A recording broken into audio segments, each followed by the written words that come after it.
Chapter 1. The mountain air tasted like iron and shame.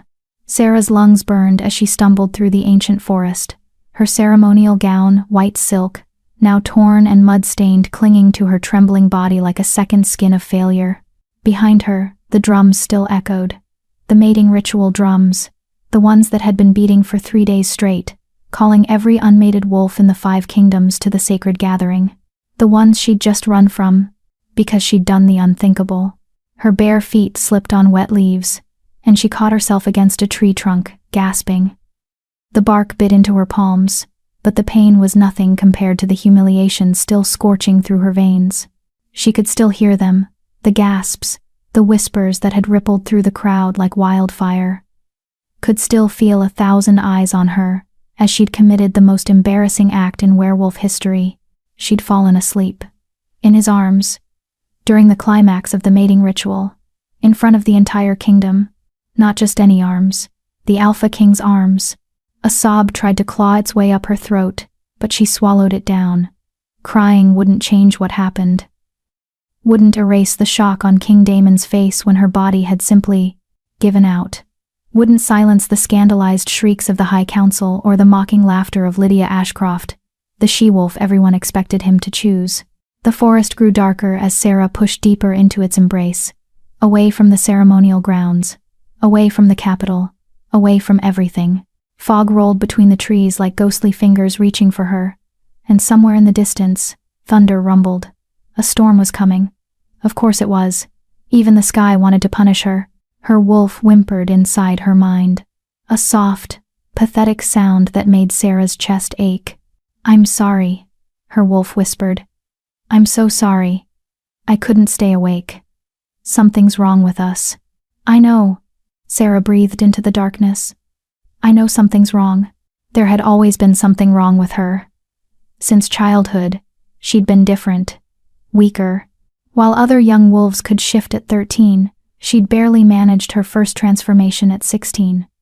While others grew strong and vibrant under the full moon, she grew tired, exhausted, as if some invisible force was constantly draining the life from her bones. The healers called it a constitutional weakness. The elders called it unfortunate. Her own father had called it an embarrassment to the Moonveil Pack. But this? Falling asleep during the most sacred ceremony in their world, in the arms of the most powerful alpha alive, after he'd chosen her from among hundreds of eligible she-wolves? This was beyond embarrassment. This was catastrophic. Sarah's vision blurred with unshed tears as she navigated through the thickening fog. She had no plan, no destination. Just the desperate, animal need to run, to hide, to disappear before they came for her, because they would come. The king's guards, the council, maybe even him. The memory flashed through her mind unbidden, sharp and mortifying. The Alpha King had descended from his throne as the drums reached their crescendo. Every unmated female had stood in a perfect circle, dressed in white, hearts pounding, hoping to be chosen as his queen. Sarah had been near the back, practically invisible, never expecting, never even dreaming that his gold eyes would find her, that he would walk past Lydia with her perfect posture and noble bloodline, past Cecily with her warrior strength, past all of them, to her. "You," he'd said, his voice deep as midnight. "What's your name?" "Sarah Moonveil, Your Majesty."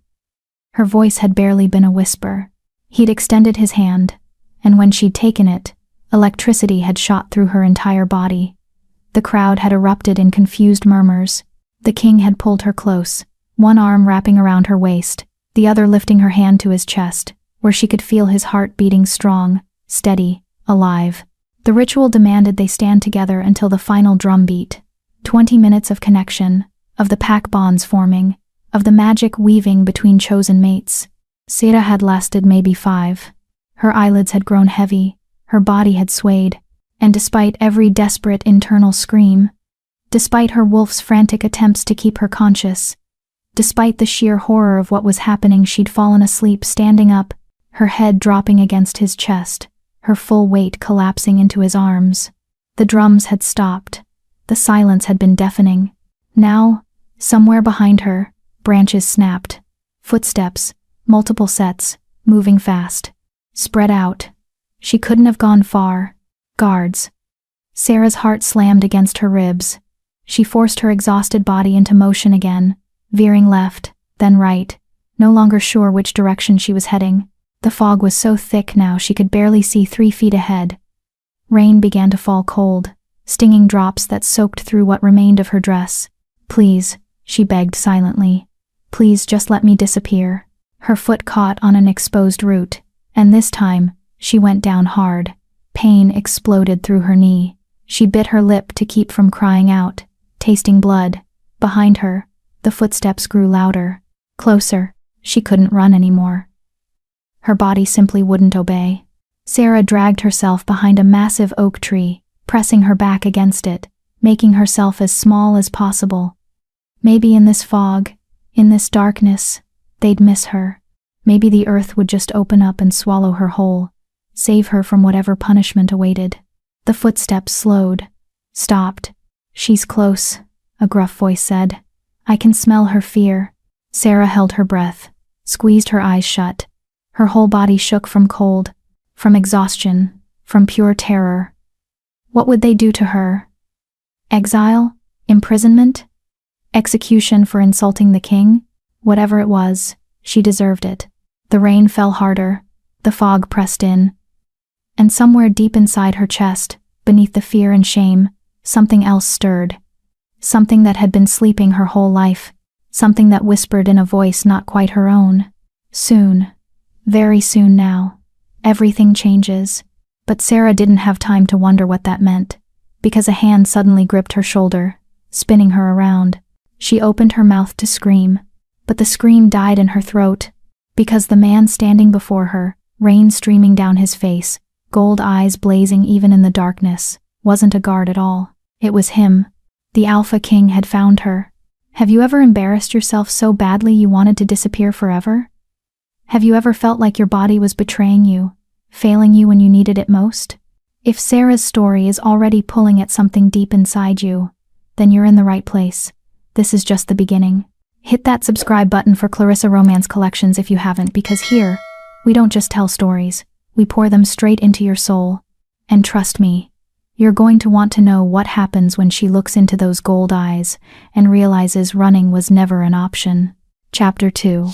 Sarah's back hit the tree trunk as she scrambled away from him, her breath coming in sharp, panicked gasps.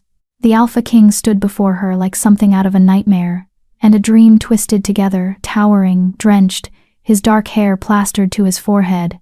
Those impossible gold eyes locked onto her with an intensity that made her feel like she was burning alive. "Don't run from me again." His voice was low, commanding, but there was something else underneath it. Something that sounded almost like concern? "No, that couldn't be right. Your Majesty, Sarah's voice broke. She pressed harder against the tree, wishing she could melt into it, become part of the bark and roots and disappear forever. "I'm so sorry. I don't know what happened. I never meant to do." "Stop." He took a step closer, and Sarah flinched, but he didn't reach for her. Instead, he shrugged off his ceremonial cloak, heavy black velvet embroidered with silver wolf designs, and held it out to her. "You're freezing." She stared at the cloak like it might bite her. This didn't make sense. None of this made sense. He was supposed to be furious, supposed to have her arrested, or rejected, or worse. But instead he was offering her his cloak? "I don't understand," she whispered. "You're in shock. And you're about 3 minutes away from hypothermia." His jaw tightened. "Take the damn cloak, Sarah." The sound of her name on his lips did something strange to her insides. She reached out with trembling hands and accepted the cloak, pulling it around her shoulders. It was still warm from his body, and it smelled like pine and smoke and something wild she couldn't name. Despite everything, her wolf practically purred at the scent. "Mate," her wolf whispered dreamily. "He smells like mate." Sarah shoved that thought down hard. There was no way. She'd ruined everything. "Why are you here?" she managed to ask. "Why aren't you sending the guards to drag me back in chains or something?" A muscle in his jaw twitched. "Is that what you think I'd do? I humiliated you. In front of the entire kingdom. During the most sacred ceremony we have." Her voice cracked. I humiliated myself. I fell asleep. What kind of wolf falls asleep during their own mating ritual? One who's been poisoned. The words hung in the air between them like a blade. Sarah's mind went blank. What? King Daemon moved closer, and this time she couldn't back away. He was right in front of her now. So close, she had to tilt her head back to meet his eyes. Rain ran down his face, but he didn't seem to notice or care. His gaze traveled over her features with an intensity that made her skin tingle. I've been watching you, Sarah Moonveil. His voice was rough, almost angry. For 3 months, since the moment you arrived in the capital with your pack for the pre-ritual ceremonies, do you know what I noticed? She shook her head mutely. You're always exhausted. You struggle to keep up during the physical trials. You fall behind in the group runs. The other she-wolves whisper about your weakness. His eyes flashed. But I also noticed that you're kind to the Omega servants everyone else ignores. That you have a mind sharp enough to debate philosophy with the scholars. That when you think no one's looking, there's a light in your eyes that suggests you're capable of so much more than anyone gives you credit for. Sarah's heart was hammering so hard she was sure he could hear it. You've been watching me? Every day. He said it like a confession, like it cost him something to admit. And tonight, when I chose you, I saw the panic in your eyes, the disbelief, but I also saw the exact moment your body started to fail you. It wasn't natural, Sarah. The way you collapsed wasn't exhaustion. It was like someone had pulled a plug and drained every ounce of energy from your body in seconds. But who would? She stopped, her breath catching. Images flashed through her mind. Lydia Ashcroft's smug smile. The drink one of the attendants had given her right before the ritual. The wine. The ceremonial wine, Daemon confirmed grimly. I had my healer examine what was left in your cup while everyone was distracted by your exit. Shadowroot extract. A rare poison that doesn't kill it, just puts the victim into an uncontrollable sleep. Nearly impossible to detect. The world tilted. Sarah's knees buckled, but before she could fall, strong arms wrapped around her, pulling her against a solid chest. The same position she'd been in during the ritual. But this time, she was wide awake to feel every point of contact, every place where his body pressed against hers. I've got you, he murmured into her hair. I'm not letting you fall. Something inside Sarah's chest cracked open. All the fear, all the shame, all the years of being told she was weak and broken and not enough. It all came pouring out in a sob that she couldn't hold back anymore. They poisoned me, she choked out. Someone wanted me to fail, to embarrass you, to ensure I wouldn't choose you. Daemon finished quietly. His arms tightened around her. Which means someone perceived you as a threat. Someone was afraid of what might happen if I claimed you as my mate. Sarah pulled back just enough to look up at him, tears mixing with rain on her cheeks. But why? I'm nobody. Just a weak wolf from a minor pack. There were dozens of better choices. Stronger, more beautiful, more controllable, he interrupted, his eyes blazing. More predictable, more willing to be a decorative queen who smiles and nods and never questions anything. His hand came up to cup her face, his thumb brushing away her tears with surprising gentleness. I don't want controllable, Sarah. I want real. The breath left her lungs. Up close like this, she could see that his eyes weren't just gold, they had flecks of amber and bronze, like molten metal. She could see the scar that cut through his left eyebrow, barely visible. Could see the way his gaze dropped to her lips for just a fraction of a second before snapping back up. You don't even know me, she whispered. Then let me. His voice was rough, almost pleading. Let me prove to you that choosing you wasn't a mistake. That falling asleep in my arms, poison or not, wasn't the disaster you think it was.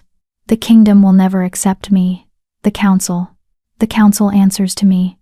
Something dangerous flickered across his features. And the kingdom will learn to accept what I've chosen. What I'm choosing right now, in this forest, with no ceremony or witnesses. His forehead pressed against hers, and Sarah's entire world narrowed to the feeling of his breath on her lips. I'm choosing you, Sarah. Not because of tradition or bloodlines or politics.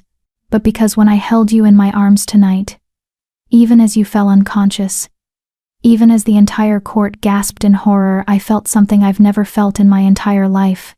What? The word was barely a breath. Peace. Something shifted in the air between them. Sarah felt it like a physical presence, warm and electric and terrifying.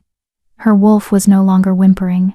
She was alert, focused, pressing forward with an urgency Sarah had never experienced before. He's ours, her wolf said with absolute certainty. He's always been ours.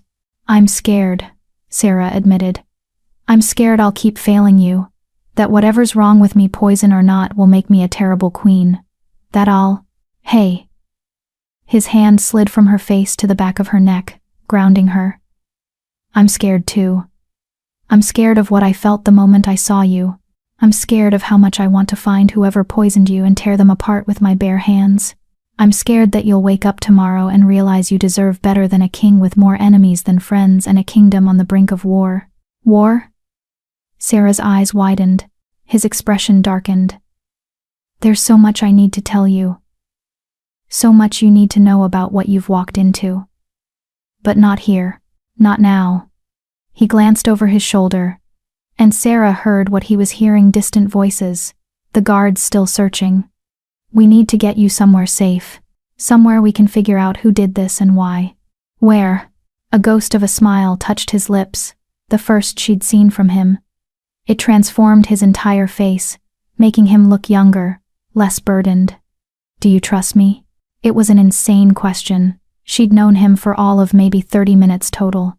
She should say no, should demand to go back to her pack, to hide in her father's house, to forget this entire nightmare had ever happened.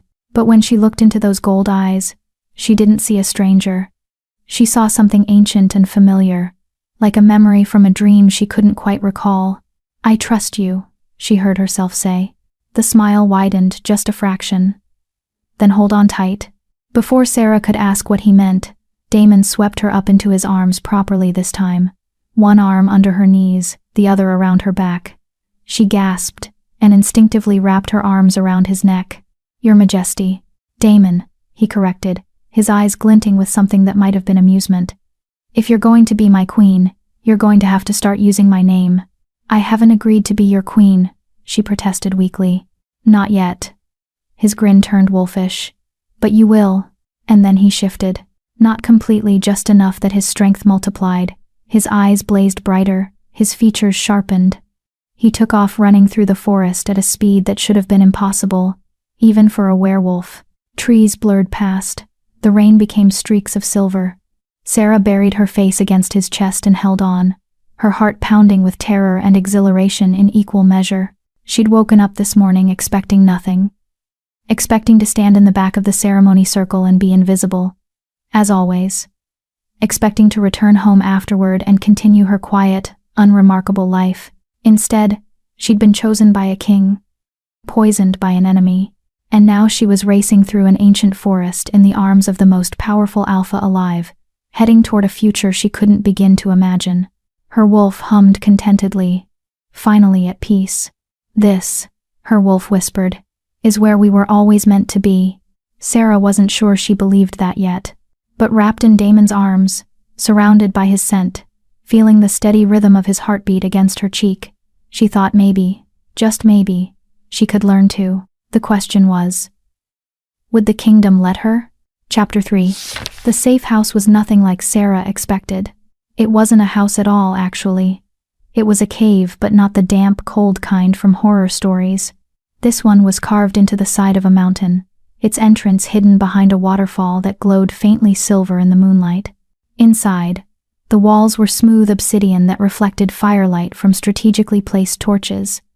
Furs covered the stone floor. A small hot spring bubbled in the corner, steam rising in delicate curls. It's beautiful, Sarah breathed as Damon set her down gently. It's secret, he corrected, moving to light more torches. Only 3 people in the kingdom know about this place. 4, now.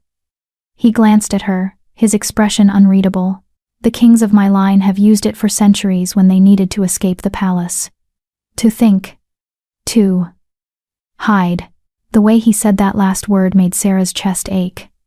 She watched him move through the space with practiced ease. And suddenly she saw it, the loneliness carved into every line of his body. This powerful, commanding alpha who had an entire kingdom at his feet was completely alone. "Damon," she said softly. He froze, his back to her. "You should rest. There are clean clothes in that chest. The spring water is always warm." Why did you really choose me?" The question hung in the air. Slowly, Damon turned to face her, and the raw honesty in his eyes nearly broke her. "Because you're the first person who's looked at me in 10 years and seen someone worth saving instead of someone worth using." Sarah's breath caught. Before she could respond, he continued, his voice rough with emotion. "Do you know what it's like, Sarah? To wear a crown and know that every smile directed at you is calculating your worth? Every touch is measuring your power? Every word of devotion is really a negotiation?" He laughed, but there was no humor in it. "I have advisors who want to control me. Nobles who want to marry into my bloodline. Warriors who want to ride my strength to glory. But none of them, not one, has ever looked at me the way you did tonight." "How did I look at you?" she whispered. "Like you were terrified of disappointing me. Not of losing power or status or political advantage. Of disappointing me." His eyes blazed. "Do you have any idea how rare that is?" Sarah wrapped his cloak tighter around herself, her mind spinning. She wanted to tell him he was wrong. That she wasn't special. That she was just a broken wolf who couldn't even stay conscious through her own mating ritual.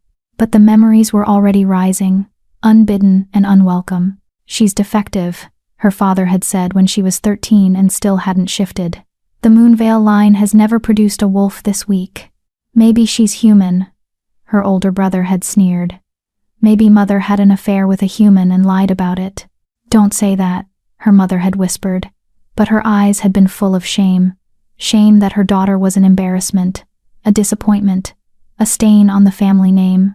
Sarah closed her eyes against the sting of tears. "You don't know me, Damon. You don't know what I am." "Then tell me." She looked up to find him standing closer, his expression intense but patient. Waiting. And maybe it was the exhaustion, or the poison still working through her system, or the simple fact that she was so tired of carrying this alone, but the words started spilling out. "I'm broken," she said flatly. "I've always been broken. I didn't shift until I was 16, 3 years later than everyone else. When I finally did, my wolf was small. Weak. I can barely hold my shifted form for more than an hour before I collapse." Her voice cracked. "Every full moon, while the rest of my pack runs wild and free, I'm in my room, fighting to stay conscious. Every hunt, every run, every ceremony, I'm the one lagging behind. The one who needs help. The one everyone whispers about." Damon's jaw clenched, but he didn't interrupt. "My father stopped looking at me years ago. Just straight through me, like I wasn't there. My brother told me I should reject the ritual invitation, that I'd only embarrass the family by showing up. Even the Omegas pity me." She laughed bitterly. "And you know what the worst part is? I thought maybe, just maybe, if I came to the capital, if I participated in the ritual, someone might see past the weakness, might see that I'm more than just a defective wolf. But instead you were poisoned by someone who saw exactly how much more you are," Damon finished quietly. "And they were terrified of it." Sarah shook her head. "That doesn't make sense. I'm nobody. I have no power, no status, nothing that would threaten." "You're wrong." He moved closer, and she could feel the heat radiating from his body. "There's something inside you, Sarah. Something that's been suppressed or hidden or locked away. I felt it the moment I touched you during the ritual. Right before you fell asleep for just a second, your power flared." "I don't have power," she protested. Your eyes changed color.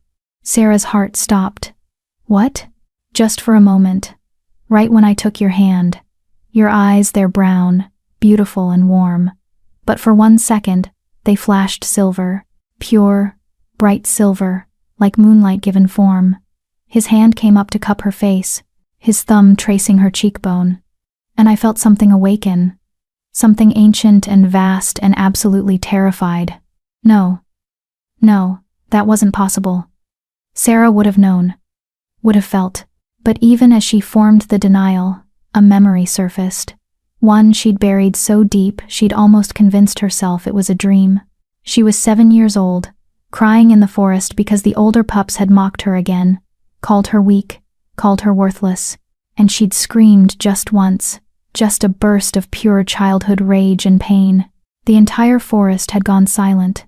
Every bird stopped singing, every insect ceased its buzzing, even the wind had died, and for 3 heartbeats, Sarah had felt something enormous rising inside her chest, something bright and fierce and powerful. Then her mother had found her, had grabbed her shoulders, eyes wide with panic. "Never do that again," she'd hissed. "Never. Do you understand me, Sarah? Never." "But what did I?" "Never." Her mother's voice had broken. "If they find out what you are, they'll kill you. Or worse. So you bury it, deep as you can, and you never let it surface. Promise me." And 7-year-old Sarah, terrified of her mother's fear more than anything else, had promised. "Oh gods," Sarah whispered now, her knees buckling. Damon caught her, lowering them both to the furs on the floor. He held her as the realization crashed through her like a wave. "What did your mother mean?" he asked gently. "When she told you to bury it?" "I don't know." Sarah's voice was shaking. "I was 7. I thought I'd imagined it. Thought it was just a child's fantasy that maybe I was special. Maybe I was powerful. Maybe I wasn't broken after all." Tears spilled down her cheeks. "But I am broken, Damon. Whatever that moment was, it never happened again. I've been weak and useless ever since. Or," Damon said slowly, "you've been suppressed. Deliberately kept weak to hide something that someone, maybe your mother, maybe your whole pack, was terrified others would discover." The implication hung in the air like smoke. But why? Sarah's mind was racing. Why would they do that? Why would my own family cripple me? "To protect you." His voice was certain. "Your mother's exact words were, if they find out what you are, they'll kill you." Which means, whatever power you carry, it's the kind that gets people killed, the kind that threatens the established order. Sarah pulled back to look at him, her heart pounding. "What kind of power does that?" Damon's expression was grave. "The kind mentioned in the old prophecies. The kind that hasn't been seen in over 200 years. He paused, seeming to weigh his words. "Tell me, Sarah, has anyone ever told you about the Silver Flame?" The words sent a chill down her spine. "The myth? About the wolf blessed by the moon goddess herself?" "Not a myth." Damon's eyes were blazing now. "A bloodline. One that disappeared centuries ago after the Great Purge. The Silver Flames were wolves who could channel the goddess's power, directly heal the dying, speak to the dead, see the future, even control other wolves with their will. They were revered, worshipped, and eventually feared. What happened to them? The false council happened." His voice turned dark. "A group of corrupt alphas who decided that kind of power was too dangerous to exist. They hunted every Silver Flame they could find, killed them, burned the bodies, erased the records. By the time my great-grandfather took the throne, everyone believed the bloodline was extinct." Sarah's hands were trembling. "You think I'm... But that's impossible. My family is nobody special. We're just a minor pack, or a pack that's been hiding one of the most powerful bloodlines in wolf history for 200 years. Damon's hand tightened on hers. "Think about it, Sarah. Your weakness that keeps you on the edge of consciousness. What if it's not weakness at all? What if it's power, massive, uncontrolled power constantly trying to surface, and someone's been drugging you to keep it suppressed?" The cave spun. "Drugging me? The wine tonight wasn't the first time you've been poisoned. I'd stake my crown on it." His jaw clenched. "Small doses, regular enough to keep you docile and tired, probably mixed into your food or water. Something that wouldn't kill you, just contain you." Every piece suddenly clicked into place. The exhaustion that never went away. The way she always felt like she was moving through fog. The strange dreams she'd had her whole life, dreams of silver light and ancient voices calling her name. Her mother's panic whenever Sarah showed even a hint of strength or defiance. "My own family has been poisoning me," she whispered. "My entire life." "To save you," Damon said firmly. however misguided. I believe they did it to save you. Because if word got out that a silver flame still existed, if the council found out, they'd kill me. They'd try." His voice turned fierce. "But they'd have to go through me first." Sarah looked at him, really looked at him. This man who'd chosen her out of hundreds, who'd chased her into a storm, who was now offering to stand between her and an entire corrupt council. And she realized something that terrified her more than any prophecy or hidden power.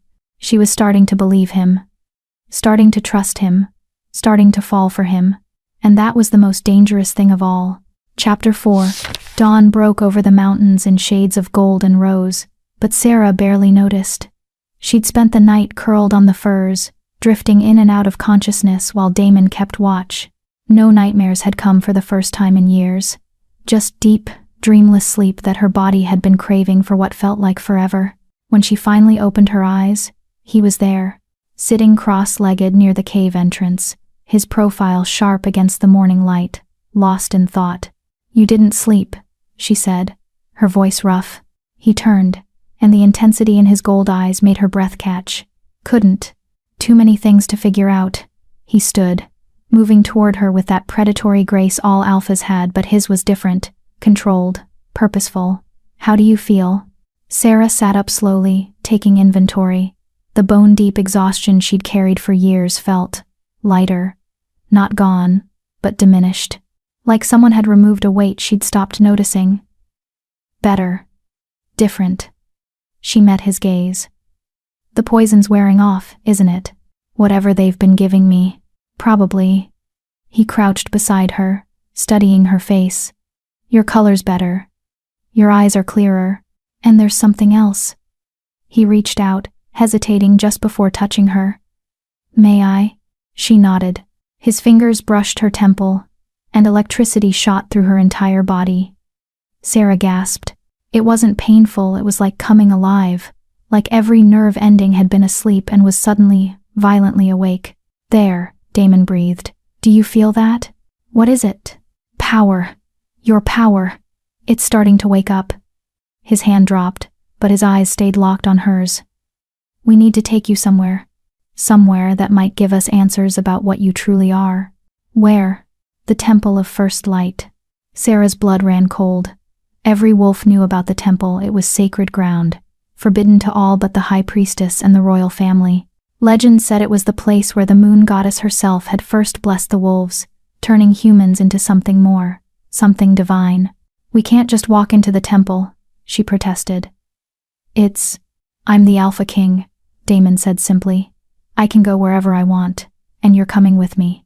2 hours later, they stood before gates that looked carved from starlight itself.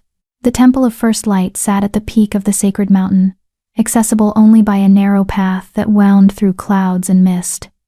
The structure was ancient, older than any kingdom, older than recorded history. Its walls were made of a white stone that seemed to glow from within, covered in symbols that hurt to look at directly, as if they were written in condensed moonlight. Sarah's wolf was going crazy inside her mind, pacing and whimpering and pawing at the barriers of her consciousness. "Home," her wolf kept repeating. "Home, home, home." "Have you been here before?" Damon asked quietly. "Never." But even as she said it, Sarah knew it was a lie. Not a conscious one, she'd never physically stood in this place. But something deep inside her recognized it, remembered it, like a soul memory from a life she'd never lived. Damon pushed open the gates. The sound they made was like a song, pure and resonant, vibrating through Sarah's bones. Inside, the temple was a single vast chamber open to the sky. The floor was polished obsidian, reflecting clouds. In the center stood an altar carved from the same white stone as the walls, and behind it, Sarah's knees buckled. It was a statue, 20 feet tall, carved with impossible detail. A she-wolf in human form, arms raised to the sky, mouth open in what could have been a song or a scream, and from her chest, carved in silver that somehow remained bright after centuries, was a flame. "The first silver flame," Damon said softly, his hand steadying her. "The moon goddess's chosen daughter. The one who started it all." Sarah couldn't look away. The statue's face was beautiful and terrible, wise and young, familiar and completely foreign. And carved into the base were words in the old language, words that Sarah shouldn't be able to read, had never studied, didn't know. But she read them anyway. "When the silver flame burns again," she whispered, translating without thinking. "The false shall fall, and the true shall rise. In the hour of greatest darkness, she will return, the one who sleeps in shadow, the one who dreams in fire, and she will either save us all," her voice broke, "or burn the world to ash." Silence filled the temple like a living thing. "How did you read that?" Damon's voice was strained. "I don't know." Sarah's hands were shaking. "I've never learned the old language. I shouldn't be able to." A sound echoed through the chamber. Footsteps. Both of them spun to see a figure emerging from the shadows behind the altar. An elderly woman, bent with age, wearing robes of deepest midnight blue. Her eyes were white, completely white, like she'd been blind for decades. But when she looked at Sarah, she saw everything. "Finally," the old woman breathed. "After 200 years of waiting. Finally, you've come home." Sarah's heart was hammering. "Who are you?" "I am Keeper Nyx, the last high priestess, the last one who remembers." She moved closer, and despite her apparent age, there was strength in every step. "I have waited my entire life for you, child. Just as my mother waited. And her mother before her, generation after generation, keeping the temple, keeping the secrets, keeping the faith that one day, the bloodline would resurface." "You knew," Damon said, his voice tight with barely controlled anger. "You knew Silver Flame still existed, and you said nothing?" "I knew nothing," Nyx corrected. "I had faith. There is a difference." Her white eyes fixed on him. "And you, young king, you have done well, leading her here, protecting her. But the hardest part is yet to come." "What do you mean?" Sarah asked. Instead of answering, Nyx moved to the altar and placed both hands on its surface. Immediately, the silver flame carved into the statue began to glow. Not like firelight, like moonlight. Cold and bright, and absolutely mesmerizing. "Place your hand here," Nyx commanded, gesturing to a smooth indentation in the altar's surface. "If you are who I believe you are, the temple will recognize you." Sarah looked at Damon. He nodded once, his expression fierce and protective. "I'm right here, whatever happens." Taking a shaking breath, Sarah stepped forward and placed her palm in the indentation. For a moment, nothing happened. Then everything happened at once. Light exploded from the altar, pure silver light that shot through Sarah's hand and up her arm and into her chest like liquid lightning. She tried to scream but couldn't make a sound. The light spread through her entire body, filling every vein, every cell, every atom of her being. And then she saw visions, memories that weren't hers. A woman with silver eyes standing before an army, flames dancing in her palms, children being torn from their mother's arms, dragged away to be executed. A great burning wolves screaming as silver fire consumed them from the inside out. A baby hidden in the wilderness, passed from family to family, generation to generation, her power locked away, her bloodline obscured. Until a girl in a forest at age 7, screaming in pain and rage. A girl's mother, face twisted with terror, whispering, "Bury it. Bury it deep. They can never know." That girl growing up weak and broken, her power turning inward, consuming her from the inside because it had nowhere else to go. That girl standing in a ceremony circle, chosen by a king who could somehow see past the poison to the truth beneath. That girl, Sarah gasped as the visions released her. She collapsed, but Damon caught her before she hit the ground. The silver light had spread throughout the entire temple now, symbols blazing on every wall, the statue's flame burning bright enough to rival the sunday. "By the goddess," Nyx whispered, falling to her knees. "It's true. You are the last flame. The prophecy is real." Sarah could barely breathe. Her entire body felt like it was vibrating at a frequency just below pain. What was that?" "Your history," Nyx said reverently. "The temple showed you where you came from, who you are, and what you're meant to become. The prophecy said she'll either save us or burn the world." Damon said tightly, still holding Sarah against his chest. Which is it? Nyx's white eyes turned to him, and for the first time, something like pity crossed her ancient face. That, young king, depends entirely on what happens next. On who stands with her, on whether the kingdom accepts her or tries to destroy her. She paused. On whether she learns to control the fire, or lets it control her. Sarah felt something stirring deep in her chest, deeper than her wolf, deeper than her consciousness. Something vast and powerful and absolutely terrifying. It had been sleeping her whole life, locked away behind walls of poison and fear. But now, it was waking up. And as silver flame flickered briefly across her fingertips before vanishing, Sarah realized with absolute certainty, everything was about to change. The council can never know about this, Damon said, his voice hard. If they find out, they already know. Both of them froze. Nyx's expression had gone grim. How? Sarah whispered. Because someone at your ritual recognized what happened when your power flared. Someone who's been searching for your bloodline for decades. Someone who wants to finish what the false council started 200 years ago. Nyx moved closer, her voice dropping to barely a whisper. And they're coming, today, with an army, to kill you before your power fully awakens. The words hung in the air like a death sentence. Damon's arms tightened around Sarah, protective and possessive. Let them come. They'll have to go through me first. They'll go through your entire kingdom first, Nyx said quietly. This isn't just about her anymore, Your Majesty. This is about war. This is about whether the old ways return, or whether the corruption continues. And you. She looked at Sarah with those terrible white eyes. You are the spark that will either light the way to freedom, or burn everything to the ground. Sarah looked down at her hands. They looked normal. Human. Harmless. But she could feel it now, the power coiled inside her like a sleeping dragon. And she knew, with a certainty that terrified her, that Nyx was right. She was either their salvation or their destruction, and she had no idea which it would be. Chapter 5. They heard the war horns before they saw the army. The sound echoed across the mountains, deep, resonant, threatening. Sarah's blood turned to ice. Beside her, Damon's entire body went rigid, his alpha instincts snapping into place like armor. How many? He asked Nyx, his voice deadly calm.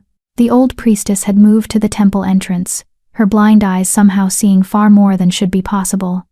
200. Maybe more. They've brought the elite guard, the council's personal executioners. Her face was grave. And they've brought him. Who? Sarah demanded, moving to stand beside Damon despite her trembling legs. High Chancellor Victor. Nyx's voice dripped with disgust. The most corrupt member of the council. The one who's been searching for any surviving silver flames for 40 years. He was just a young warrior during the purge, but he learned to love the killing, to crave it. Damon's jaw clenched. Victor's been my enemy since I took the throne. He wanted to rule through a puppet king, thought I'd be easy to control. A dangerous smile curved his lips. He was wrong. He's not here for you, Nyx said quietly. Not primarily. He's here for her. And he'll burn down your entire kingdom to get to her if he has to. Sarah's wolf was snarling inside her mind. No longer the weak, whimpering creature she'd always known. This wolf was fierce, protective, ready to fight. Let me out, her wolf growled. Let me show them what we really are. But Sarah was terrified. She'd never been strong in wolf form, never been a fighter.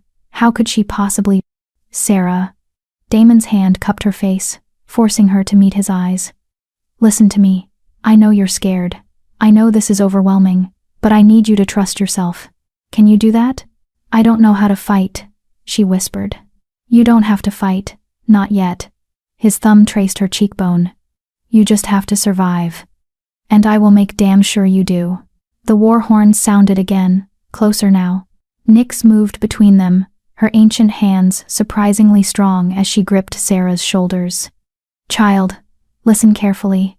Your power is awake, but it's unstable, untrained. If you try to use it now, you could destroy everyone, including yourself. Her white eyes bored into Sarah's. But there is something you can do. Something that might buy you time. What? The temple wards. They're ancient, built by the first silver flames to protect this sacred ground. Only someone of the bloodline can activate them. If you can channel enough power into the altar, you can create a barrier that will hold even Victor's army back for a while. How long is a while? Damon asked sharply. Hours. Maybe a day if she's strong enough. Nyx released Sarah and stepped back. But it will drain her, possibly kill her if the power overwhelms her. No. Damon's voice was absolute. Find another way. There is no other way. Nyx's voice cracked with urgency. They're coming up the mountain now. In minutes, they'll be at the gates. If we don't activate the wards, I'll do it, Sarah said. Both of them turned to stare at her. Sarah, no. Damon started. What choice do we have? She was surprised by the steadiness in her own voice. If I don't, they kill all of us right now. If I do, we at least have time to plan, to figure out what to do next. She met his eyes, saw the protest there, the fear. I'm not that weak girl anymore, Damon. The poison's wearing off, my power's waking up. Maybe it's time I stopped running from what I am. Something shifted in his expression. Pride mixed with terror, mixed with something that looked dangerously close to love. Then I'm staying with you, he said, whatever happens. No. Nyx's voice was sharp. If you're here when she channels the power, the temple will bind you together. The mate bond will forge whether you're ready or not. And if she loses control, if the power consumes her, it will consume you too. Damon's smile was feral. Good, Your Majesty. I said I'm staying. His hand found Sarah's, their fingers intertwining. She's mine. I claimed her. And I don't abandon what's mine. Sarah's heart cracked open. No one had ever chosen her. Not really. Not when it cost them something. But Damon was standing here, willing to risk everything. For her. The war horns sounded a third time. So close now. Sarah could hear shouting, the thunder of feet on stone paths. Now, Nyx commanded. Both of you, to the altar, now. They ran. Sarah placed both hands on the altar, and immediately she felt the power surge beneath her palms. It was like touching lightning, painful and exhilarating, and absolutely terrifying. Damon's hands covered hers, his larger palms warm and steady. I've got you, he murmured. Whatever happens, I've got you. Close your eyes, Nyx instructed, already beginning to chant in the old language. Reach for your power, don't fight it, don't try to control it, just let it flow. Sarah closed her eyes and reached inward. At first, there was nothing. Just darkness and the frantic beating of her heart. But then there, deep in her chest, deeper than her wolf, deeper than anything she'd ever known, a spark, a flame, silver, and bright, and beautiful. Hello, it whispered. I've been waiting for you. Sarah reached for it. The moment she touched that flame, the world exploded. Power poured out of her like a tidal wave, silver light that shot from her hands into the altar, spreading across the floor in intricate patterns that matched the symbols on the walls. The statue behind them blazed to life, the carved flame becoming real fire that didn't burn, filling the entire temple with light so bright it hurt to see. And Sarah felt everything. She felt the temple awakening after centuries of dormancy, felt the ancient wards rising from the stone like sleeping giants stretching after a long rest, felt the mountain itself responding to her call, recognizing her blood, her power, her right to command it. But she also felt the darkness approaching, 200 wolves climbing the mountain path, and at their head, a man whose mind was twisted with hatred and ambition, and a hunger for power that made her sick to sense. Victor. She could feel his thoughts like oil slicking across her consciousness, his absolute certainty that he would kill her, his pleasure at the thought of watching her burn. Never, her power whispered. Never, again. The light intensified. Sarah screamed not in pain, but in release. Every year of being told she was weak, every moment of being dismissed and pitied and shamed, it all burned away in that silver fire. And what emerged was pure power. Raw and ancient, and absolutely uncontainable. Sarah! Damon's voice cut through the chaos. Stay with me. Don't let it take you. His hands tightened over hers, and suddenly, she felt him. Really felt him. Their souls touching, recognizing, binding together like they'd been made from the same star. The mate bond snapped into place with a force that would have knocked her over if she wasn't already being held up by his strength. Mine, something primal in her growled. Mine, his wolf answered. The power found its focus. Instead of exploding outward in chaos, it channeled through their bond, through their joined hands, into the altar. The wards rose like a wall of pure silver light, encasing the entire temple in a dome of protective magic. Just in time, Victor's army reached the gates. Sarah opened her eyes to see them through the translucent barrier. Hundreds of warriors in black armor, weapons drawn, faces twisted with aggression. And at their front, a man who looked like death itself. Tall and gaunt, with hollow eyes and a smile that belonged on a corpse. "So," Victor called out, his voice magically amplified to echo through the barrier. The rumors were true. A silver flame lives. His dead eyes fixed on Sarah. "Hello, little spark. I've been looking for you for a very long time." "You can't have her," Damon snarled, stepping in front of Sarah protectively. Victor laughed, a sound like bones breaking. "Oh, young king, still playing hero? How noble. How pointless." He gestured to the army behind him. "I have 200 trained killers. You have what? A broken girl and an old priestess?" His smile widened. "When these wards fall, and they will fall, I'm going to drag her down this mountain and burn her alive in the capital square. Just like we burned all the others." Rage flooded through Sarah. Not fear. Not anymore. Rage. "You murdered children," she heard herself say, her voice ringing with power. "You slaughtered innocent families. You tried to extinguish the goddess's blessing because you were afraid of it." "Afraid?" Victor's expression twisted. "We weren't afraid, little flame. We were smart. Your kind was too powerful. Too dangerous. You could control us with a thought, kill us with a word. What alpha would allow that kind of threat to exist? Ones who aren't cowards," Damon spat. Victor's eyes narrowed. "Call me what you like, boy. In 24 hours, when her power runs out and those wards collapse, I'll show you exactly what I am." He turned his gaze back to Sarah, and the hatred in his eyes was palpable. "Sleep well tonight, Silver Flame. It's the last sleep you'll ever have. Tomorrow, you burn." He raised his hand, and the army began to set up camp, right outside the barrier, surrounding them, trapping them. Sarah's legs gave out. She collapsed, but Damon caught her, cradling her against his chest. The power was still coursing through her, but it was draining her too. She could feel her life force being pulled into the wards, sustaining them. "How long?" Damon asked Nyx urgently. The old priestess looked haggard. 20 hours. Maybe 24 if she's stronger than I think. But no more. And then? And then the wards fall. Victor attacks. And unless you can get reinforcements here, before that happens. She didn't need to finish the sentence. They were going to die. Sarah looked up at Damon, saw her own fear reflected in his eyes. But she also saw something else. Determination, defiance, and that dangerous emotion she was starting to recognize. "I won't let them take you," he said fiercely. "I don't care what I have to do, who I have to call, what I have to sacrifice. You're mine, Sarah, and I protect what's mine." Despite everything, the army outside, the power draining her life, the certainty of the coming battle, Sarah felt something warm bloom in her chest. Hope. Maybe they wouldn't survive this. Maybe Victor would break through and finish what the false council started 200 years ago. But if she was going to die, at least she'd die knowing what it felt like to be chosen. To be protected. To be loved, her wolf whispered.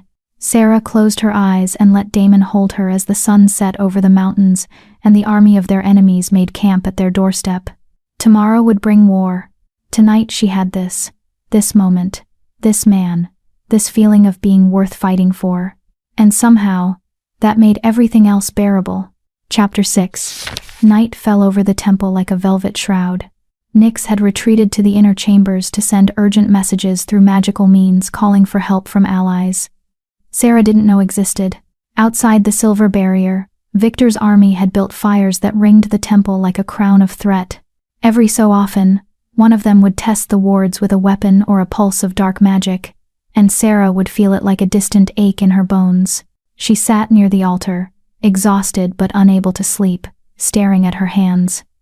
They looked normal now. No silver light. No visible power. Just the hands of a girl who'd been nobody her entire life, and was now somehow the most hunted creature in the kingdom. You need to eat something. Sarah looked up to find Damon approaching with what looked like bread and dried meat from supplies Nyx must have kept hidden in the temple. He settled beside her close enough that she could feel his warmth but not quite touching. "I'm not hungry," she said quietly. "You're maintaining a magical barrier that's protecting all our lives. You need to eat." His voice was gentle but firm. When she didn't move, he tore off a piece of bread and held it to her lips. "Please." The intimacy of the gesture of being fed by him made her chest tight. She accepted the bread, and the moment it touched her tongue, she realized she was starving. They ate in silence for a while, passing food back and forth, and Sarah became hyper-aware of every accidental brush of fingers. Every moment their eyes met, the mate bond hummed between them like a living thing. She could feel him now, his emotions, his presence, the steady strength of him anchoring her to reality. "Can you feel it too?" she asked softly. "The bond." Damon's eyes darkened. "Every second. Your fear, your exhaustion, your determination." He paused. "Your doubt about whether you can trust me." Sarah's breath caught. "I do trust you. You've done nothing but protect me since. But you're wondering if it's real." He interrupted gently. "If what I feel is genuine or just the mate bond forcing an attraction that wouldn't exist otherwise." The accuracy of his words made her flinch. "How did you?" "Because I'm wondering the same thing." His admission was raw, honest. He turned to face her fully, gold eyes reflecting the firelight. "I told you I'd been watching you for 3 months. That's true. I was drawn to you before I ever knew about silver flames or prophecies or any of this. But now? He ran a hand through his hair, frustrated. "Now the bond is so strong I can barely think straight. And I keep asking myself, would I feel this way if fate hadn't decided we were mates?" Sarah's heart was pounding. "And what answer do you come to?" "The same one every time." He reached out slowly, giving her time to pull away, and cupped her face. "Yes. Absolutely yes. Because the mate bond doesn't create feelings, Sarah. It amplifies what's already there. And what I feel for you." His thumb brushed her cheekbone. "It terrifies me." "Why?" "Because I've only known you for 1 day, and I would already burn down my entire kingdom to keep you safe. Because when I look at you, I don't see a weapon, or a prophecy, or a bloodline. I see a woman who's been fighting her entire life just to exist, and I want to give you a world where you never have to fight alone again." His voice dropped to barely a whisper. "Because I'm falling in love with you, and I have no idea if we'll even survive tomorrow to see where that leads." Tears blurred Sarah's vision. No one had ever spoken to her like this, like she was precious, like she was wanted for who she was, not what she could offer. "I'm scared," she admitted. "Not just of Victor or the army or my power. I'm scared of this. Of you. Of how much I want to believe that someone like you could actually want someone like me." "Someone like you?" Damon's expression turned fierce. "Sarah, you're the strongest person I've ever met. You've survived years of being poisoned by your own family. You've endured shame and rejection, and still managed to stay kind, to stay compassionate, to stay you." His forehead pressed against hers. "I don't want you despite your supposed weakness. I want you because you turned that weakness into a different kind of strength, the kind that actually matters." "Damon?" Her voice broke. "Tell me your worst fear," he said suddenly. "Not about tomorrow, about us. What are you most afraid of when it comes to you and me?" The question caught her off guard. But maybe it was the mate bond, or the exhaustion, or the simple fact that she was tired of hiding the truth spilled out. "I'm afraid that when my power fully awakens, I'll become someone you can't love. Someone dangerous and frightening and wrong." She swallowed hard. "The prophecy says I might burn the world. What if that includes burning you?" What if being with me destroys you? Damon was quiet for a long moment. Then he did something that shocked her. He laughed. Not cruelly warmly, like she'd said something absurd and endearing. Sarah, I'm an Alpha King. I've been fighting wars since I was 16. I've made decisions that got good people killed. I've compromised my morals for political gain. I've done things in the name of peace that haunt me every night. His eyes bored into hers. You think you're the dangerous one? I'm the one you should be afraid of.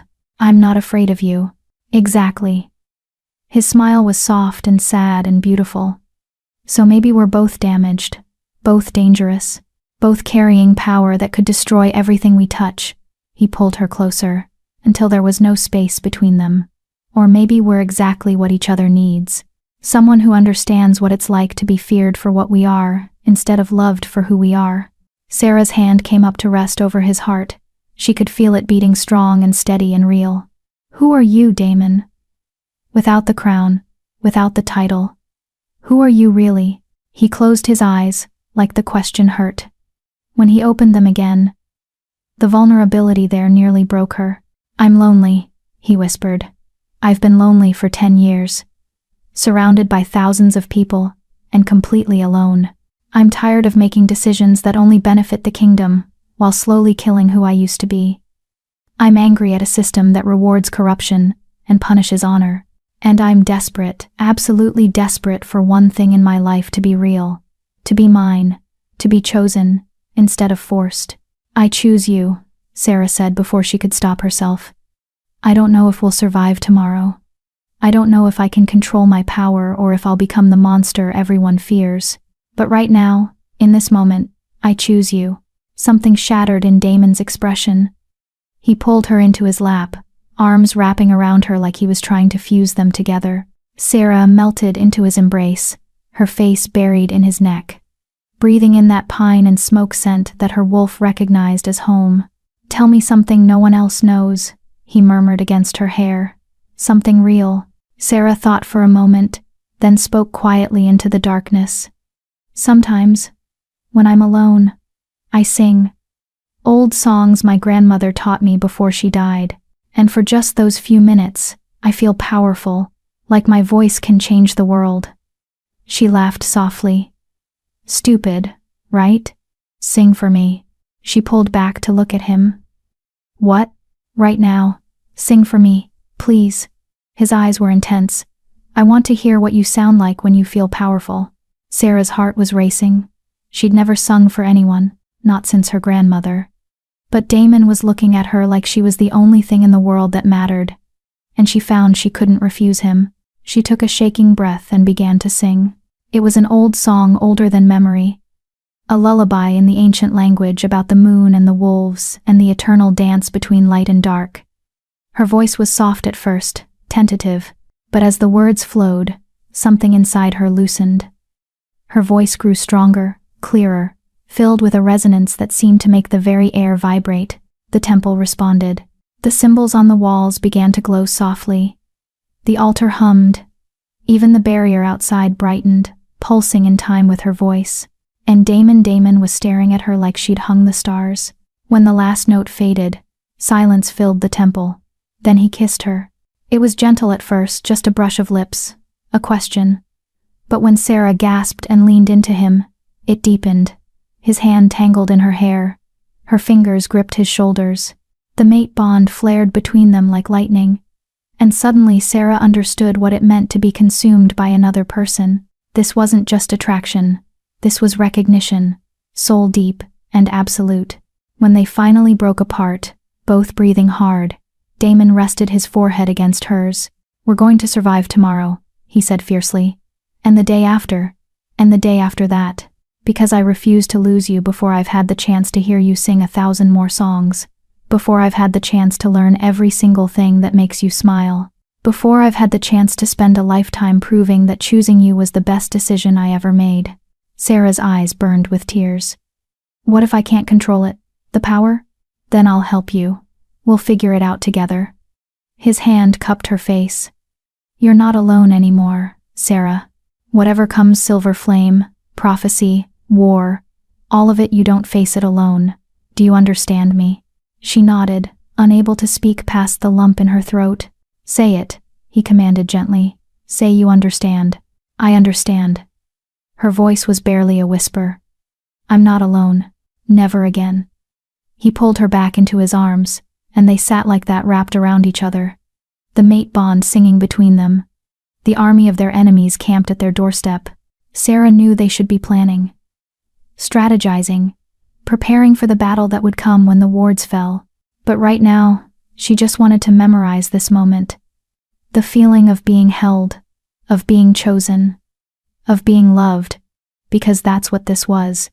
Even if neither of them had said the word yet, she could feel it in every touch, every breath, every beat of his heart against hers. Outside, one of Victor's soldiers shouted something cruel. The army laughed. The fires burned brighter. But inside the temple, wrapped in Damon's arms, Sarah finally understood what her grandmother had meant when she'd said the old songs had power.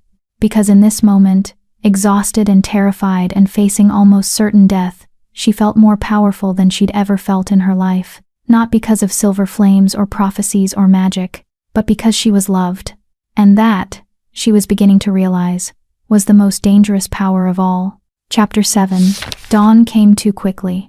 Sarah woke in Damon's arms, her body stiff from sleeping on the temple floor despite the furs Nyx had provided. For one blissful moment, she forgot where they were, forgot about the army outside, forgot about everything except the warmth of his chest against her cheek and the steady rhythm of his breathing. Then she heard the voices. Don't care what the old priestess says. The king has made his choice clear, and it's an insult to every noble family in the kingdom. Sarah's eyes snapped open. She recognized that voice. Lydia Ashcroft. Damon was already awake, his body tense beneath her. Stay here, he murmured, carefully disentangling himself and standing. But Sarah followed him anyway, moving to the temple entrance where Nyx stood arguing with a group of figures on the other side of the barrier. Not Victor's soldiers, these were different, dressed in the formal robes of the council. And at their head stood Lydia, her perfect face twisted with indignation, flanked by 3 council members Sarah recognized from the ritual ceremony. What's going on? Damon demanded. Councillor Aldrich, an elderly wolf with more ambition than honor, stepped forward. Your Majesty, we've come to negotiate a peaceful resolution. Peaceful? Damon's laugh was harsh. There's an army outside waiting to murder an innocent woman. Where's the peace in that? Innocent? Lydia's voice dripped with venom. She's an abomination, a silver flame. They were hunted to extinction for a reason they're too dangerous to exist. Careful, Lydia. Damon's voice dropped to a lethal purr. You're speaking about my mate. The word mate sent visible shockwaves through the council members. Aldrich's eyes widened. The others exchanged alarmed glances. That bond isn't legitimate, another councillor protested. The ritual was never completed. She fell asleep, an obvious sign of the goddess's disapproval. She was poisoned, Damon snarled, by someone in that ceremony, someone who wanted to prevent exactly what happened, me choosing her. Prove it, Lydia challenged. You have no evidence, just the word of a weak wolf who's probably fabricated this entire story to— I have the chalice, Nyx interrupted coldly, and my analysis confirmed shadowroot extract. Someone attempted to incapacitate Miss Moonveil during the most sacred ceremony in our culture. Silence. Then Aldrich cleared his throat, attempting to regain control. Be that as it may, Your Majesty, the situation has escalated beyond a simple matter of ritual propriety. High Chancellor Victor has made his position clear. The girl must be handed over for trial. If she's truly innocent, she has nothing to fear from council justice. Council justice? Sarah found her voice, stepping forward despite Damon's protective arm. You mean the same justice that slaughtered hundreds of innocent wolves 200 years ago? Children, families, people whose only crime was being born with a gift from the goddess herself? Aldrich's expression didn't change. The purge was a necessary action taken by our forefathers to protect the stability of— It was genocide. Sarah spat. The silver in her eyes flared, and several council members flinched back. Don't dress it up in pretty words. You murdered people because you were afraid of them, because you couldn't control them, and that fear was justified. Lydia shrieked. "You've been here less than a day, and look what you've done. You've seduced the king, activated forbidden temple magic, and turned him against his own council. This is exactly why your kind was eliminated." "My kind?" Sarah's power was rising now, responding to her anger. The barrier pulsed with silver light. "My kind helped build this kingdom, protected it, healed the sick, and blessed the crops, and guided leaders with wisdom from the goddess herself. But you couldn't stand that, could you? Couldn't stand that someone might have power you couldn't steal or control." "Enough!" Aldrich's voice cracked like a whip. He turned to Daemon, his expression calculating. "Your Majesty, I understand the mate bond is compelling, but you must see reason. The girl is a threat. If you persist in protecting her, you'll tear the kingdom apart. Civil war, brother against brother. Is one woman, one wolf you've known for barely a day worth that price?" Sarah felt Daemon's hesitation through the bond. Just a flicker. Just a moment of doubt, as the weight of Aldrich's words sank in. The responsibility of a king, the cost of choosing personal desire over political stability. Her heart cracked. "He's right," she heard herself say. "Daemon, he's right. I'm not worth a civil war." "Sarah," Daemon turned to her, anguish in his eyes. "Listen to her," Lydia said quickly, sensing victory. "At least she has more sense than you do. Give her to Victor. Let him do what needs to be done. The kingdom can return to normal. You can choose a proper mate from a respectable bloodline. And what?" Sarah asked quietly. "Victor burns me alive in the capital square? Makes an example of me? Ensures that everyone knows what happens to silver flames who dare to survive?" Lydia's smile was cruel. "Exactly." The word hung in the air like a death sentence. Sarah looked at the council members, at their calculating eyes and political masks. Then, at Lydia, whose hatred was so pure it was almost beautiful in its honesty. These were the people who would shape Daemon's reign, who would advise him, influence him, control him if he let them, and she was the obstacle they needed to remove. "There's another option," Aldrich said smoothly. "You lower the barrier, you come with us peacefully, and in exchange, we guarantee the king's safety. No charges of treason for harboring a silver flame, no political consequences. He can claim he was deceived, that he didn't know what you were. You want me to betray him," Sarah said flatly. "We want you to save him," Aldrich corrected. "From himself, from this infatuation that's clouding his judgment. Surely you care enough about him to want what's best for his kingdom?" Daemon's hand gripped her arm. "Don't listen to them. They're manipulating. Am I wrong?" Sarah turned to face him, her eyes searching his. "If I stay, if you protect me, what happens to your kingdom?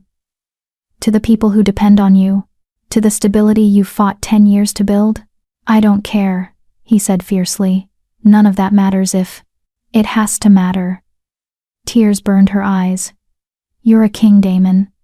You don't have the luxury of choosing personal happiness over the greater good. That's what makes you different from them. That's what makes you worthy of the crown."